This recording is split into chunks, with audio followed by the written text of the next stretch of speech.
നമ്മുടെ പല വൈദികരും ബിഷപ്പുമാരും എത്തിക്സിലും മോറക്സിലും പണ്ഡിതന്മാരാണ്.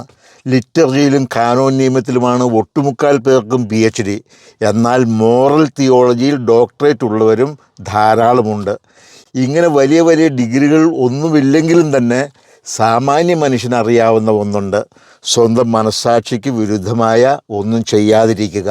അതുപോലെ തന്നെ മനസ്സാക്ഷിക്ക് വിരുദ്ധമായ ഒരു സംഗതി ചെയ്യുവാൻ മറ്റുള്ളവരെ നിർബന്ധിക്കാതിരിക്കുക. നിയമവശാൽ പറഞ്ഞാൽ നിർബന്ധത്തിന് വഴങ്ങി ബൈ ഡ്യൂറസ് ചെയ്യുന്ന ക്രിയകൾ അതിനാൽ തന്നെ അസാധുവാണ്. അവയ്ക്ക് നിയമസാധുതയില്ല.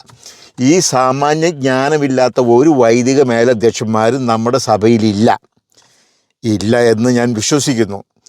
അങ്ങനെയിരിക്കെ അവർ നമ്മുടെ ഡീക്കന്മാരെ ഏതെങ്കിലും രേഖയിൽ നിർബന്ധിച്ച് ഒപ്പിടിച്ചാൽ അതിന് എങ്ങനെ നിയമസാധുതയുണ്ടാകും? കഴിഞ്ഞ തവണ ഞാൻ നാട്ടിലായിരുന്നപ്പോൾ ഒരു ഭൂമി കച്ചവടം നടത്തി. വിറ്റതാണ് കേട്ടോ. ആധാരത്തിൽ ഒപ്പുവെക്കുന്നതിന് മുമ്പ് രജിസ്ട്രാർ എന്നോട് ചോദിച്ചു, സ്വതന്ത്ര മനസ്സാലെയാണോ ഒപ്പുവെക്കുന്നത് എന്ന്, ആരുടെയെങ്കിലും നിർബന്ധത്തിന് വഴങ്ങിയാണോ ഒപ്പുവെക്കുന്നത് എന്ന്.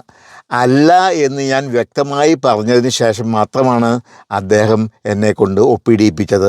അതുപോലെ തന്നെ നമുക്കറിയാം, വിവാഹകർമ്മത്തിൻ്റെ സമയത്ത് വധുവിനോടും വരനോടും കാർമ്മികൻ ചോദിക്കുന്നുണ്ട്, സ്വതന്ത്ര മനസ്സാലെയും പരസ്പര സ്നേഹത്തോടെയും മരണം വരെ ഒരുമിച്ച് ജീവിക്കാമെന്ന ആഗ്രഹത്തോടെയും കൂടിയാണോ നിങ്ങൾ പരസ്പരം വിവാഹിതരാകുന്നത് എന്ന്.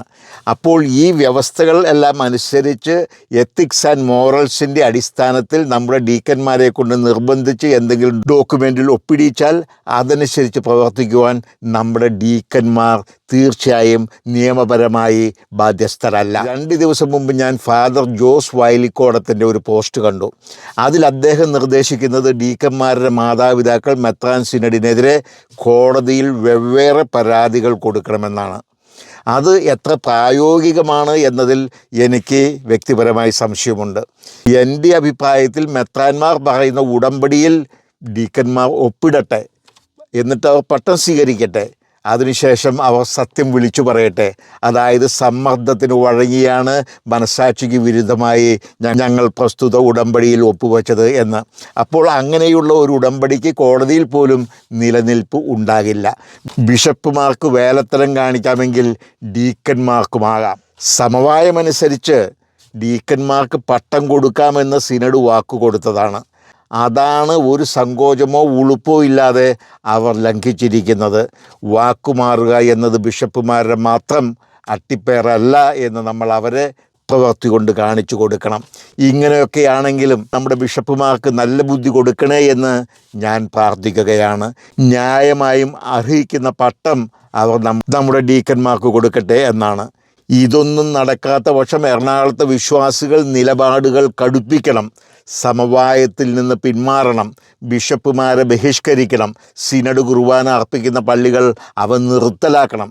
കൽദായർക്ക് അടിമപ്പെട്ടു പോകാതിരിക്കണമെങ്കിൽ ഈ എറണാകുളത്തെ വിശ്വാസികൾ അല്പസ്വല്പം സഹിക്കുവാൻ തയ്യാറാകണം. വിശ്വാസത്തിന് സാക്ഷികളായി ക്രൂശിക്കപ്പെടുവാൻ നമ്മൾ തയ്യാറാകണം. ചർച്ചകളിൽ കൂടിയും സമവായത്തിൽ കൂടിയും പ്രശ്നപരിഹാരം ഉണ്ടാകുക അസാധ്യമാണെന്ന് തോന്നുന്നു. കാരണം നമ്മുടെ മെത്രാൻ സിനഡ് ശാശ്വത പരിഹാരം ആഗ്രഹിക്കുന്നില്ല. അവർ ആഗ്രഹിക്കുന്നത് വെറും അടിച്ചേൽപ്പിക്കലാണ്. കേട്ടിരുന്ന എല്ലാവർക്കും നന്ദി.